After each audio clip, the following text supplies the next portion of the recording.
Mbotendeko balandi ya Molière télévision bazolando sikoyo na ba poste téléviseur banbaye ba likamni ekomeliwa na salelo moti na vana na kermesse à Francis Kalombo courant qui toi na kermesse ni na kermesse à Patrick Mouyaya oya nani ya Patrick Mouyaya comment on est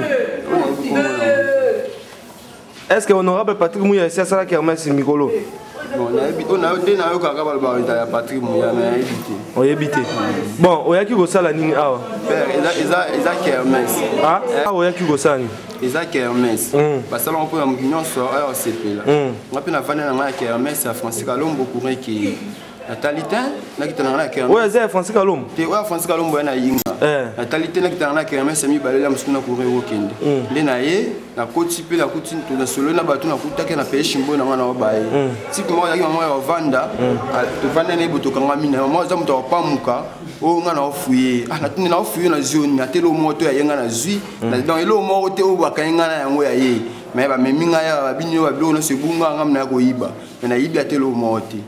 Bon, papa Zatos a peu batamaela et bela batu ba na kermesse ba suspecté bango te ba ke suspecté na yibe lo côté ce qu'on a na ba déplacer ngatelo na yibi ezawapi ba kasangelo ko ngana babi ba kiti ono tozomona yibi na tilo ba plaignant na bazalité papa ba plaignant na ngango banani na yibe lo na ye bango baza pembe na siko soki bango balobi bosolo siko yo lobani papa on a so clair ba soda baza tout en tout ya sécurité jamais na ko ya ko na yibi ba ke ba soda ne bat bakangi yo ba kiti na ba soda ba na porte na ba ba kiti tonton yo sa musani na vie ngai na maso oza maçon otonga banda na tonga bongo sikoyo mobali kitobo po no pour musama na moyibité comprend na moyibité ba yeka na mole ko basela nga sentiment comprend mais na moyibité mona mokili nzamba juste so na yibaki nzamba logique na yibelo to ka inga na kiti na vai na nga kaka na ba eshimbo merci bo ba tatouage obeto za na star na nga star te na star bon sikoyo beti tatouage pour ya ça m'a envoyé le koboka s'il te plaît mon cher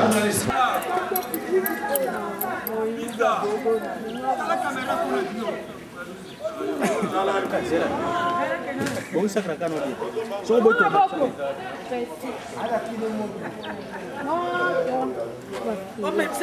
on a salé l'hôtel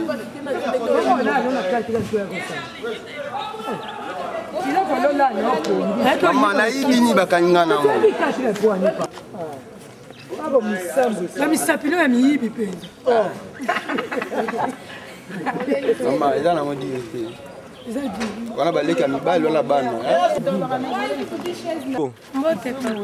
balandi ya Molière télévision bazolando siko na ba poste téléviseur balimba ba atozapi na cohésion plus na commune na bandal précisément na avenue na 8 décembre na avenue Palapala bon tomoni bino bobengi Molière télévision ezali kamni ayaki mardi na temps ba 4 ayibinga 10 chaises nani iye moyibi wana ayaki oyiba ndenge nini po balanda mo comprendre te 10 chaises te mika liboso à porte nanga standard toki yango akena bon ya lobi auti na kermesse kuna ya solution alembi kuna parce que courrier ezalaki te nde ayaki na ye awa bino bokosele makambo ya yibi te ayaki koyiba soki kuna batindi nde oyiba toyebi te alaki nani akopeke na peme moko boye ke akota ayiba ntango soki opeme wana biso te savoir akota kasi osala miso ntango akoti garso moko alali azofuye garso moko na bapoche nde bazwi bakangi ye conseil nini okoki opesa na bandeko na biso mibali oyo bazoyiba boye aluka Ote papa. Yoza pe parmi ba victime. Ah, moi était miyibi ya papa to ko kate. Et loko na biso bien boy. Mais ba sam c'est la biso. Moi est-ce qu'il y a un sens? Bango ba miyibi na bango ba ko bébé sanine kermeso. Ils ala raté. To la boy. So la moni concert eza ala ti veste comme ta malonga. Aya vandi. So moni ba 4 ans na koti ba to ba lango ki ba lali. Ya kota ba maboko na pusha yiba. Alingine ke na sango mabe. Ye fo zo mbando na. Ya yiba ko combien de chaises? 4 kits papa. 4 kits. Ezalaka. Alingi ningala tekate. Ezalaka beaucoup bana. Bon sacra cano dia. So boy to.